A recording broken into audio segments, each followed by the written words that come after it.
Hello everyone and welcome to Oh wait, hang on, it's June. Oh well, Moa Madness! Most of the discussion in this video is based on the excellent book Moa, The Life and Death of New Zealand's Legendary Bird by Quinn Berentson, which you should all check out. Today, we are going to be talking about the Crested Moa, the only species of moa to have never been found at a Maori archaeological site, making it the only one not known to have demonstrably interacted with and been eaten by humans.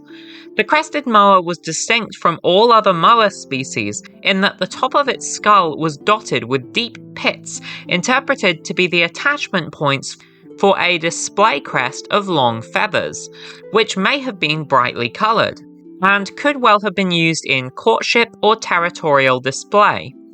The Crested Moa and its relatives in the genus Pachyornis were medium-sized as far as moa go, being similar in weight to an adult human, but having a low centre of mass due to their short, very chunky and somewhat stumpy legs.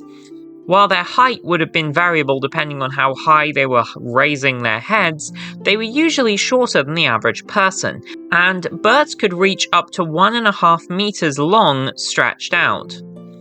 These proportions have led to their nickname thick birds due to their chunky nature compared with other moa.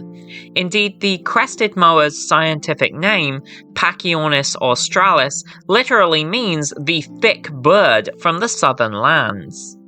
Crested Moa mostly lived in upland environments in the northern part of the Southern Alps, being most abundant around Nelson, to which they would eventually become endemic.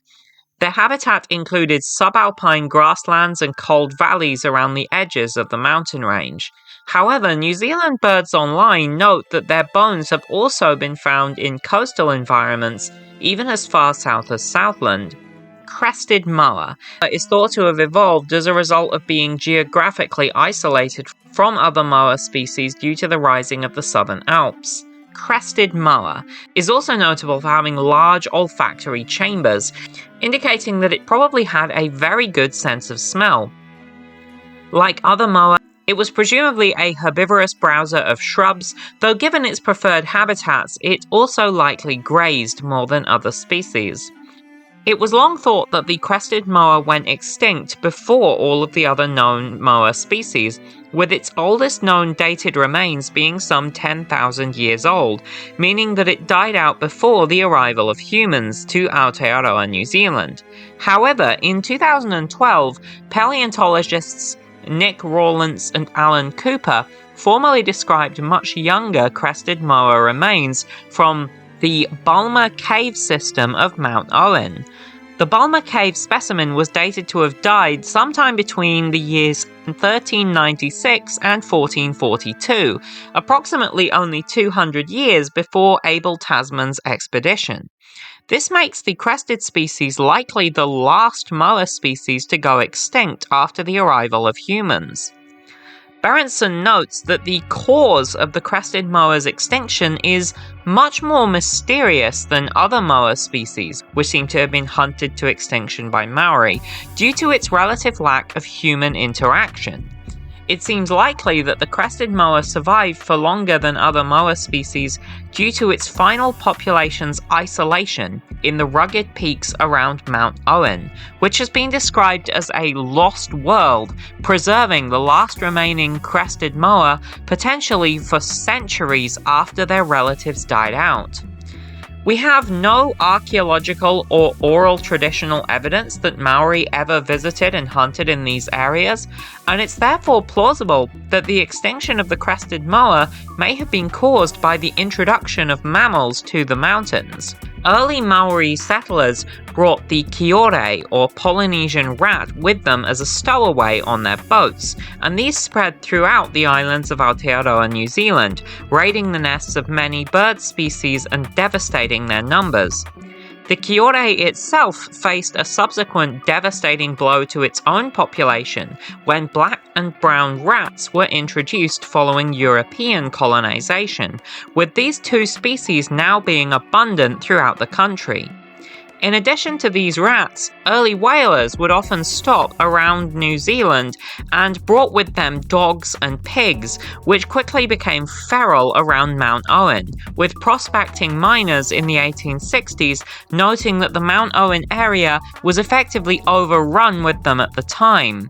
To make matters even worse, for any moa that may have survived this long, these miners also brought cats with them, which, if the moa had been able to hold on up to this point, would have further hunted their chicks. Whilst dogs would likely have hunted adult moa, it's expected that all three of these animals, along with the introduced rats and stoats, almost certainly are what ate the crested moa to extinction, with the smaller animals primarily feeding on their eggs and chicks, potentially within the last 500 years.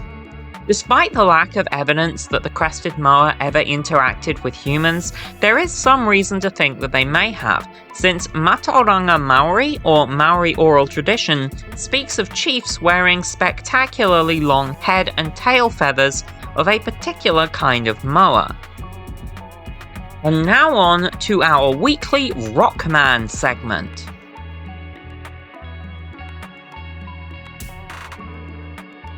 That's right, everyone! It's normally time for our weekly game of Rockman. What's Rockman? Rockman is the sentient weapon which I thought I was going to use to take over the world. Every week you guessed a letter, and you correctly guessed the answer of Rockman, which meant that Rockman did not awaken and did not plunge your world into my dominion. Because you, the audience, won the weekly game, that means that you get to pick a forfeit for me for my failure.